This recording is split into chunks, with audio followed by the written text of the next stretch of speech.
Harry kini sudah berada di titik di mana kepercayaannya pada Aquila bukan hanya sebatas hubungan perasaan saja, tapi juga dalam hal yang paling vital dalam hidupnya, yaitu sistem pertahanan digital yang selama ini ia jaga dengan penuh kerahasiaan.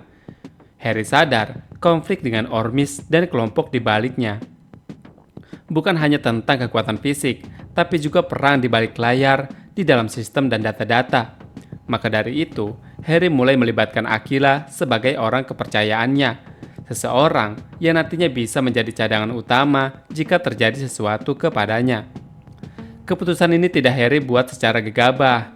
Harry tahu bahwa Aquila bukan seorang dengan latar belakang teknologi atau penguasaan komputer. Tapi justru karena itu, Harry ingin mempersiapkan jejak dari sekarang. Aquila memiliki satu hal yang tidak bisa diprogram, loyalitas dan keberanian serta intuisi yang sangat tinggi sekali. Dan bagi Harry, itu sudah cukup untuk menjadi dasar yang kuat. Maka di sini ia meminta bantuan William, salah satu yang paling bisa ia andalkan di antara teman-teman yang lain, untuk mengajari Aquila dasar-dasar ilmu komputer dan pengamanan sistem. William awalnya ragu, apalagi mengingat sifat Aquila yang cenderung malas belajar dan tidak fokus. Tapi karena permintaan Harry, ia pun berkomitmen. Harry sendiri meyakinkan William bahwa Aquila memang butuh waktu, dan ia ingin William bersabar dalam membimbing Aquila. Harry percaya dengan pendampingan yang tepat, Aquila bisa menjadi berkembang pesat. Ia bahkan diam-diam sudah menyiapkan protokol darurat jika sesuatu saat terjadi dan ia ditangkap atau dilumpuhkan oleh pihak Ormis. Di dalam protokol itu, hanya dua nama yang tercantum, yaitu Aquila dan William. Misi ini bukan hal yang kecil. Harry mempertaruhkan segala data, sistem, bahkan nyawanya sendiri. Tapi ia percaya Aquila akan siap. Karena dalam hati Harry, Aquila bukan sekedar sosok yang ia cintai, tapi juga satu-satunya orang yang ia percaya sepenuhnya untuk menjaga sistem yang bisa menjadi penentu antara kehancuran dan keselamatan. Di sisi lain, Aquila di sini tak mampu menyembunyikan kegugupannya saat cara bertanya tentang hubungannya bersama Harry.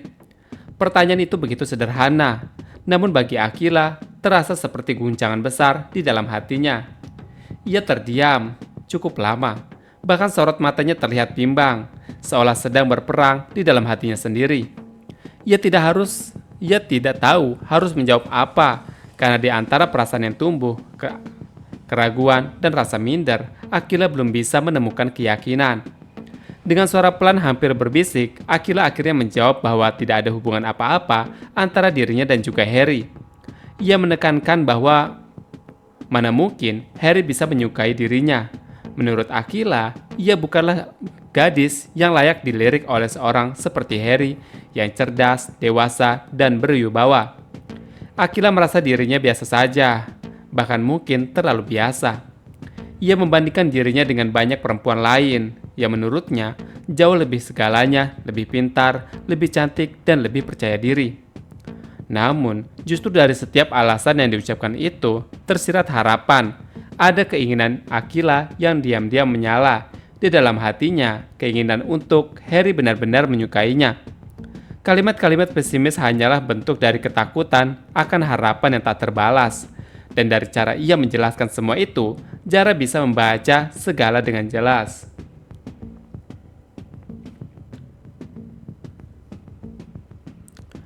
Zara yang sudah mengenal Aquila luar dan dalam tidak melewatkan sinyal tersebut.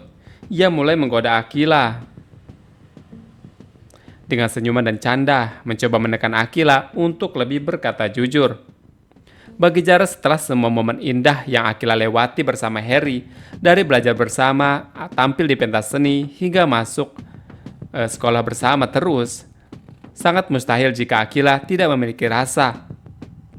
Zara tahu bahwa apa yang mereka miliki bukan sekedar kedekatan biasa, tapi benih cinta yang tumbuh perlahan.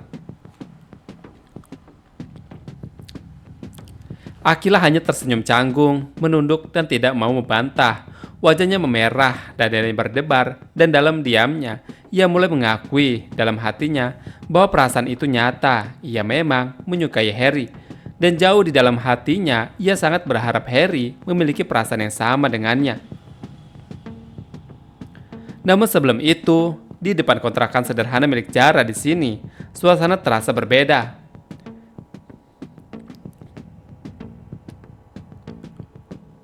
Ada interaksi aneh namun penuh makna antara Zara dan Mohan. Dan Fatah sendiri di samping mereka memperhatikan tanpa banyak berkata, karena ia tahu sedang menyaksikan sesuatu yang tidak biasa. Zara dengan tatapan tajam namun tenang mulai membahas sesuatu yang tak pernah disangka oleh Mohan, yaitu aroma parfum di bajunya. Dengan nada datar namun tersarat makna, Zara menguraikan semua detail aroma yang tercium olehnya.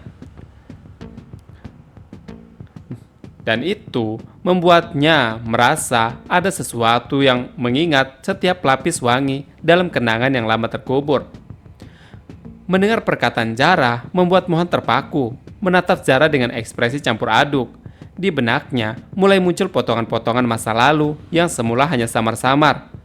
Keheranan bukan hanya karena Zara bisa mengenali aroma itu dengan sangat detail, tapi juga karena parfum itu adalah jenis lama yang hanya digunakan pada masa lalu saat bersama seseorang yang kini menjadi teka-teki. Zara sendiri belum berani menyimpulkan apapun. Ia merasa bahwa Mohan adalah bagian dari masa lalu yang dulu mengisi ruang kosong di dalam hatinya. Walau kenangan itu masih berkabut, namun aroma seperti kunci perlahan membuka pintu ingatan Zara, menghadirkan kembali perasaan yang dulu pernah ia pendam. Sementara itu Fatah di sini ikut memandang semuanya dengan kebingungan. Ia menyadari ada kedekatan emosional yang tak bisa dijelaskan dengan logika antara Mohan dan Zara. Bagi Fatah, ini lebih dari sekedar teman atau rekan lama. Ada sesuatu yang lebih dalam, lebih pribadi, namun belum terungkap sepenuhnya.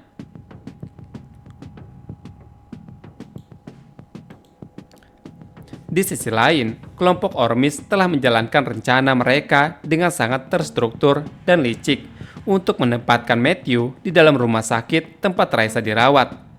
Depon, otak licik dari Ormis, mengambil langkah awal dengan menyasar pihak yang paling rentan di sistem rumah sakit, yaitu pekerja kebersihan. Ia mendekati dua pekerja secara personal, menawarkan pekerjaan baru yang tampak sah, lengkap dengan iming-iming gaji 2 kali lipat serta bonus besar jika mereka langsung mengundurkan diri hari itu juga. Rayuan itu terlalu menggiurkan untuk ditolak. Dua pekerja kebersihan itu akhirnya mengundurkan diri secara tiba-tiba hari itu juga. Kepergian mendadak mereka menciptakan kekosongan posisi yang harus segera diisi oleh pihak rumah sakit.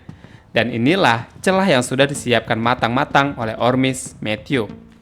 Beberapa hari sebelumnya Matthew memang telah melamar bekerja sebagai pekerja kebersihan di rumah sakit yang sama, dengan catatan rekan kerja palsu yang telah dipersiapkan oleh jajaran Ormis. Tidak ada alasan lagi bagi rumah sakit untuk menolaknya. Matthew pun resmi diterima nantinya sebagai tenaga kebersihan baru. Kini ia bisa bergerak bebas di dalam rumah sakit dan lingkungan rumah sakit tanpa menimbulkan kecurigaan. Fokus utamanya adalah mengawasi Raisa dan semua orang yang berhubungan dengan Mohan. Dan mengenakan seragam kebersihan dengan identitas baru, Matthew bisa memantau jalur keluar masuk ruangan dan mencatat setiap pergerakan Mohan. Rencana Matthew tidak hanya berhenti pada pengawasan, ia juga mulai menyusun strategi agar Raisa tetap dirawat lama di rumah sakit dengan manipulasi-manipulasi yang ia siapkan nantinya untuk membuat Mohan bertekuk lutut padanya dan bertemu dengan bos besarnya yaitu omanya. Karena jika Mohan belum mau menemukan atau bertemu dengan omanya, maka di sini Matthew memastikan bahwa Raisa tidak akan selamat. Dan pastinya di sini karena Mohan sangat mencintai Raisa dan sangat menyesal membuat Raisa buta dalam beberapa waktu, membuat Mohan nantinya akan menuruti segala permintaan dari Matthew. Dan bahkan di sini Mohan juga sebelumnya telah mengatakan pada dirinya sendiri dan bersumpah bahwa ia akan melakukan segala cara untuk membuat orang-orang di sekitarnya yang ia cintai merasa aman, dan Mohan rela mengorbankan nyawanya demi semua hal itu.